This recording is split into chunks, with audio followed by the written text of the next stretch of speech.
Et si je vous disais que le véritable Dracula n'était pas qu'un mythe, mais un prince de chair et de sang qui empalait ses victimes vivantes pour maintenir des royaumes entiers dans la peur.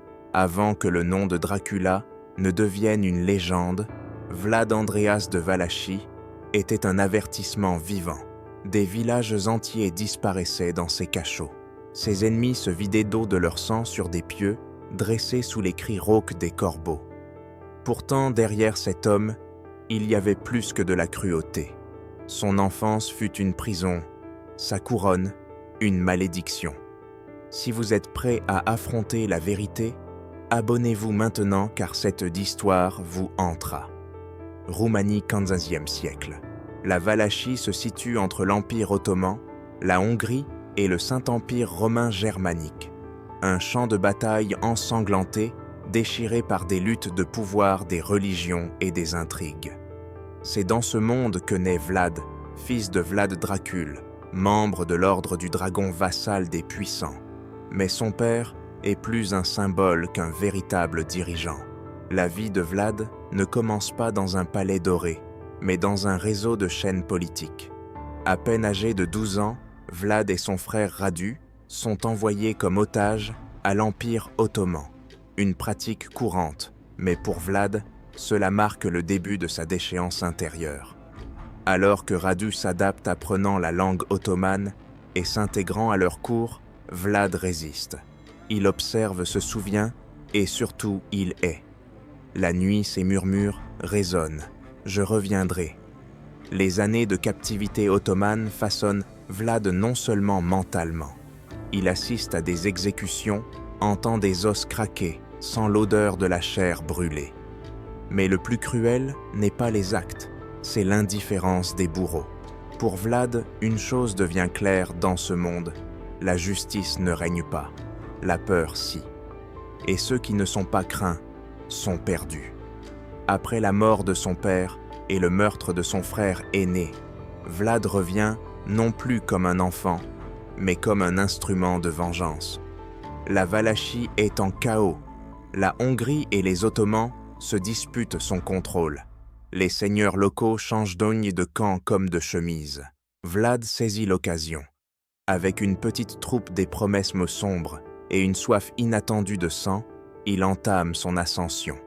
Son premier acte en tant que prince, la trahison.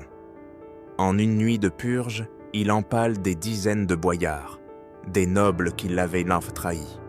Vieux jeunes, aucun n'est épargné. Les pieux se dressent comme des sentinelles devant sa forteresse. Au lever du soleil, le sol est encore humide de sang et les corbeaux se taisent par respect. Mais Vlad cherche plus que la vengeance. Il veut l'ordre, son ordre. Voleurs, mendiants, même adultères, tous deviennent des avertissements. Les histoires se répandent comme la peste. Un chaudron d'or trône sur la place du marché intact, car tous connaissent le prix le pieux. On cesse de l'appeler simplement prince. On murmure Dracula, fils du dragon. Mais le mot prend un nouveau sens diable. À mesure que ses ennemis disparaissent, ses légendes grandissent. On raconte qu'il dîne parmi les pieux, boit le sang de ses victimes, ses yeux brillants comme des braises dans la nuit. Pourtant, les légendes ne sont pas les seules à croître, ses ennemis aussi. La Hongrie devient méfiante. Le sultan ottoman autrefois, son hôte envoie des émissaires avec des exigences. Vlad, refusant de négocier, empale les messagers. Une déclaration ouverte de guerre. Le monde se retourne contre lui. Dans les forêts autour de Targovishte, un chef-d'œuvre macabre prend forme, la forêt des empalés. Des milliers de soldats turcs empalés avec une précision géométrique. Un messager du sultan revient pâle et bégayant. Lorsqu'on lui demande ce qu'il a vu, il répond « J'ai vu la mort et elle portait une couronne ». La réponse ottomane est impitoyable. Une vaste armée marche sur la Valachie. Mais ce qu'il trouve n'est pas un prince apeuré, c'est une terre en flammes. Puits empoisonnés, provisions brûlées, villages déserts, et la nuit, seuls les craquements des pieux dans le vent. Vlad mène une guerre d'ombre. Chaque pas sur son sol est un pas vers la mort. Un déserteur du cercle de Vlad rapporte plus tard que le prince dormait à peine errant dans les forêts, la nuit disposant lui-même les pieux. Il avait un talent pour l'effet pour la peur comme architecture. Pour lui, la mort n'était pas seulement une punition, c'était un message. Mais à chaque ennemi empalé, la méfiance grandit dans son propre pays. Les paysans disparaissent. Des femmes sont accusées de sorcellerie. La paranoïa de Vlad ne connaît pas de limite. Une nuit, son médecin personnel est retrouvé empalé, une note épinglée sur sa poitrine. Il doutait. À l'hiver 1462, l'affrontement se profile. Mehmed II, conquérant de Constantinople, se tient avec plus de 100 000 hommes devant le territoire de Vlad. Mais en traversant la forêt des Empalés, quelque chose d'inexplicable s'empare d'eux. Pas de la peur, pas de l'horreur, mais du dégoût. Les corps ne sont pas frais, ils sont conservés avec du sel de la chaux délibérément. Un chroniqueur ottoman écrit « Jamais un ennemi n'a si peu combattu et nous a tant vaincus. » Les soldats vomissent, certains refusent d'avancer. Vlad n'a pas gagné avec l'acier, mais avec l'imagination. Pourtant, sa victoire a un coût. La Valachie est en ruine, ses alliés se raréfient. Abandonné et traqué, Vlad fuit dans les Carpates. Des années d'exil suivent, capturé, libéré, oublié. Pendant ces années, les premiers poèmes sur lui émergent non pas comme prince, mais comme monstre. Vlad écrit, Vlad attend, Vlad planifie. Lorsqu'un vide politique se présente, Vlad revient soutenu par des alliés chrétiens. Mais il n'est plus le même homme. L'isolement l'a rendu plus extrême. Au lieu de réconciliation, il apporte des listes de noms. Ceux qui ont ri pendant qu'il souffrait. Maintenant, ils sont des cibles. Et Vlad a le temps de rattraper le temps perdu. Mais quelque chose a changé. Le peuple se souvient du sang, du silence, de la puanteur. Il n'y a pas de joie dans son retour, seulement une immobilité. Même ses nouveaux alliés l'évitent en voyant des armes, mais pas de conseillers et un avertissement, cette fois, tu ne te relèveras pas. Sa dernière tentative de pouvoir se termine dans le chaos.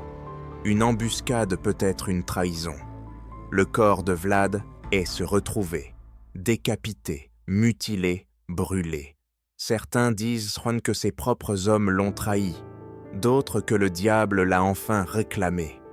Mais personne ne sait où était passée sa tête. Des années plus tard, des récits parlent d'un cavalier sans tête dans les Carpates, d'un cri dans le brouillard et dans les caves des vieux châteaux des pieux, fraîchement taillés, comme si quelqu'un voulait revenir. Les siècles passent, Nagemaker. Des années plus tard, des récits parlent d'un cavalier sans tête dans les Carpates, d'un cri dans le brouillard et dans les caves des vieux châteaux des pieux fraîchement taillés, comme si quelqu'un voulait revenir. Les siècles passent, mais le nom de Vlad l'Empaleur perdure, non dans les livres d'histoire, mais dans les légendes chuchotées. Les voyageurs évitent certains chemins. Les bergers rapportent des bruits de sabots la nuit. Les animaux, même les gens, disparaissent encore. La peur survit à l'homme. Au XVIIIe siècle, les érudits occidentaux s'y intéressent. Des registres monastiques émergent, des récits détaillés d'empalements, de confessions, de témoignages. Un moine écrit « J'ai vu le prince non comme un homme, mais comme un instrument de Dieu ou du diable. » Mais c'est un écrivain irlandais qui change tout. Bram Stoker, inspiré par les récits de Vlad, crée en 1897 une nouvelle figure, un comte dans un château de Transylvanie, buvant le sang des vivants immortels, Dracula. La légende et les Sept est née. Mais Stoker ne connaît pas toute la vérité. Il mêle fiction et réalité délibérément car l'histoire réelle était trop brutale pour être racontée sans masque. Son Dracula est raffiné, cultivé. Vlad était brut mu par la rage façonnée par la torture et la trahison. Pourtant, c'est cette vérité qui attire encore, aujourd'hui. Dans la Roumanie communiste du XXe siècle, Vlad est réhabilité, non un monstre mais un héros national, un chef fort qui a défendu son pays contre les envahisseurs. Les empalements de la propagande ennemie. Mais une gêne persiste parmi le peuple. Un historien roumain écrit « Et si les deux étaient vrais, et s'il était à la fois héros et monstre ?» Cette question divise les générations. Le tourisme explose. Des châteaux comme Poenari ou Bran, prétendument les sièges de Vlad, deviennent des lieux de pèlerinage pour les amateurs de sensations fortes, les chercheurs, les spiritualistes. En 1976, des archéologues découvrent des restes humains dans une grotte près de Nagark, montrant des signes de violence brutale. Des os percés, certains avec des crochets de fer. Aucune preuve, mais des indices. La grotte était scellée de l'intérieur. Qui y était enfermé et pourquoi? Le récit d'un survivant du XVe siècle décrit une fille s'échappant d'un cachot de Vlad. Ses propos furent peut-être rejetés comme fous. Elle parlait de salles remplies de pointes d'une chambre où les gens étaient le bouilli vivant d'un trône, entouré de morceaux de corps, où le prince était assis, souriant calmement. Plus tard, dans les ruines de Poenari, une chambre fut trouvée avec des fragments de peau humaine gravés de symboles étranges. Aucun archiviste ne put les identifier. Quoi qu'ait motivé Vlad, ce n'était pas seulement du sadisme. C'était une philosophie, une religion de la douleur. Plus on creuse, plus il devient clair. La légende de Dracula n'est pas exagérée. Elle est une version adoucie de la vérité. Certains psycho-historiens soutiennent que Vlad était le miroir de son époque, un produit de la logique brutale du pouvoir où la clémence signifiait faiblesse. D'autres disent qu'il allait au-delà, savourant la cruauté, non comme un outil, mais comme un plaisir. Ses yeux, dit-on, brillaient le plus fort lorsqu'on criait. Une histoire raconte que Vlad aida un pauvre paysan pour l'empaler plus tard parce qu'il n'avait pas soutenu son regard. Ses jugements ne suivaient aucune loi, sinon son humeur, sa vision de l'ordre. Un contrôle total même sur la peur des innocents. Les légendes prétendent qu'il mangeait parmi ses victimes, trempant son pain dans le sang coulant des corps, empalés. Les historiens en doutent, mais et si c'était vrai? Et si ce n'était pas une invention mais un acte ritualisé, une fusion symbolique de pouvoir de sang et de chair? En roumain, des expressions comme « manger comme Vlad » ou « commander comme l'empaleur » persistent. Sa mémoire vit non seulement dans les livres, mais dans la langue, dans les peurs des grands-mères, dans les berceuses avertissant de Draculéa, non un héros, mais un avertissement. Une étude sociologique de 2003 sur les régimes de terreur en Europe de l'Est a révélé que là où Vlad régnait la confiance dans les institutions, reste plus faible la croyance en des hommes fichtés forts, plus élevée, comme si son ombre s'était gravée dans la psyché collective. Pourquoi Vlad fascine-t-il? Parce qu'il est plus qu'un tyran. Il est un symbole du pouvoir effaçant l'humanité de la frontière ténue entre l'ordre et la folie de l'obscurité en chacun de nous.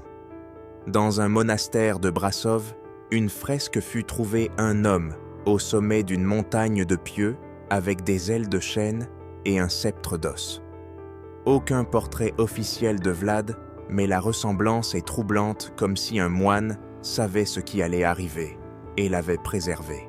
Certaines de théories du complot prétendent que Vlad n'est donc jamais mort, que son corps fut caché, qu'il persiste dans des catacombes anciennes, non comme un vampire, mais comme une idée ressurgissant lorsque l'ordre bascule dans le chaos. Peut-être que la véritable horreur n'est pas qu'il ait existé, mais que son héritage perdure.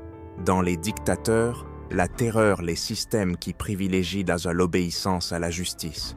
Vlad n'était pas seul, il fut simplement le premier à l'afficher.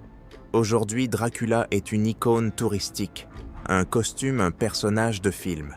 Mais sous chaque croc en plastique, chaque plaisanterie se pose une question. Et si nous n'avions pas vaincu le vrai Dracula, et s'il n'était jamais parti, mais avait simplement changé de forme. Un historien a dit un jour, Vlad n'était pas le monstre. Il était le miroir reflétant la brutalité de son temps et du nôtre. Qu'est-ce qui sépare un dictateur moderne de lui? Un costume au lieu d'une armure, les médias au lieu des pieux. Le but est le même, le contrôle par la peur. En 2015, les archives du Vatican ont révélé une lettre cryptique d'un évêque de Transylvanie décrivant une visite nocturne avec Vlad. Pas de garde, juste le prince pâle et éveillé. Ils parlèrent pendant des heures de salut, de culpabilité de mort. À la fin, Vlad demanda « Un homme qui aime le pieux, peut-il aimer Dieu ?» L'évêque ne répondit pas. Certains historiens de l'Église pensent que Vlad se voyait comme un élu divin. Sa folie non pas une fin, mais une pénitence perverse, créant l'ordre par le sang, comme un juge romain ou un ange déchu, déchiré entre le salut et la damnation. En 2021, des chercheurs ont trouvé des traces d'adrénaline sur un poignard prétendument appartenant à Vlad, comme s'il avait été tenu sous un stress extrême. Aucune preuve, mais un écho du passé. Aujourd'hui, les festivals de Dracula, avec des touristes dansant avec des dents de vampire à Sigishwara, semblent presque ironiques, comme si nous avions choisi d'enterrer l'horreur sous un carnaval. Mais dans les petits musées, de vrais outils de torture sont encore exposés, et aucun enfant n'y rit. Dans une auberge de Targovishte, un portrait anonyme d'un artiste inconnu montre une figure avec un petit pieu peint dans sa pupille, à peine visible, mais centrale, comme si le peintre disait « Vous pouvez habiller le monstre mais pas le cacher ». Un survivant de la guerre de Yougoslavie a dit un jour « J'ai vu des hommes comme Vlad, juste sans nom ». La violence a plusieurs visages, mais certains reviennent parce que nous ne les enterrons pas. Nous les recouvrons. L'histoire ne se répète pas. Elle murmure, et ceux qui n'écoutent pas deviennent ses prochaines victimes. En 2009, une fille dans un pensionnat de Sibiu écrivit un poème sur Vlad. Elle faisait des cauchemars, le voyait à sa fenêtre. Personne ne l'a cru jusqu'à ce qu'un matin, une longue ligne fine, comme un pieu, fut tracée dans la condensation sur sa vitre. Un anthropologue a dit « Chaque culture crée ses monstres ». Mais Vlad était réel, et cela le rend immortel. Son héritage n'est ni le sang ni le pouvoir, c'est une présence, l'incapacité d'être oubliée, car certaines vérités sont trop cruelles pour être totalement échappées. Au fond de la forteresse de Poenari, gravé dans la pierre, « Je ne suis pas parti, je suis structure ». Pas de date, pas de nom, juste 6 mots. Une plaisanterie, un cri des profondeurs, ou peut-être la vérité. Les dernières années de Vlad restent un mystère. Personne ne sait où il est mort qui l'a trahi, ni si son corps fut jamais mis en repos. Certains disent qu'il fut démembré, dispersé dans des monastères comme avertissement. D'autres croient que son cœur ne fut jamais retrouvé, et un cœur sans repos bat encore. En 1997, 500 ans après le roman de Stoker, un randonneur des Carpates prétendit avoir vu un trône d'os dans une grotte. Pas de photos, pas de coordonnées, juste une voix murmurant « Tu es en retard ». Il ajouta plus tard « Je ne savais pas que des yeux pouvaient être si froids ». La science appelle cela la fabrication de mythes, l'esprit collectif amplifiant l'horreur pour y faire face. Mais si ces récits n'étaient pas des mécanismes d'adaptation mais des avertissements, et si nous ne nous souvenions pas de Vlad pour le diaboliser mais pour le reconnaître, en nous, en d'autres dans les systèmes. Certains reliques de ces chambres de torture ont été étudiés, des clous avec des tissus humains, des anneaux de fer tordus, un couteau gravé d'une croix. Aucun outil n'était aléatoire. La douleur était mise en scène, la souffrance était une architecture, et Vlad en était le bâtisseur. En 2012, lors de l'évacuation d'un village valaque en raison d'une activité sismique, une chambre fut trouvée sous une église. Des murs griffés à vif 3 squelettes, et sur un mur, écrit en sang, « J'étais juste ». la découverte ne fut jamais officiellement confirmée. Un jeune historien obsédé par Vlad disparut peu après. Son dernier message, « Je crois que je le comprends ». Son appartement était vide, sauf une carte de Valachie, avec un point Bolger rouge au milieu de nulle part. L'héritage de Vlad défie toute catégorisation. Était-il un tyran, un visionnaire, un fou, ou simplement un homme façonné par la violence qui choisit de riposter par des moyens qui ont surpassé la mort? La vérité, c'était que Vlad était réel. Ses actes sont documentés, sa cruauté prouvée, mais ses motivations restent une énigme. Peut-être était-ce la peur, la rage, ou la réalisation que dans un monde de monstres, seul le plus grand monstre survit. Un moine écrivit un jour de lui, « Je ne le haïssais pas, je le comprenais, et cela me terrifie. Car lorsque nous commençons à comprendre les monstres, où s'arrête le jugement et où commence la justification. » L'histoire de Vlad l'Empaleur n'est pas un conte de fées. C'est un monument à ce que les humains feront au nom de l'ordre de la vengeance de Dieu ou de la gloire.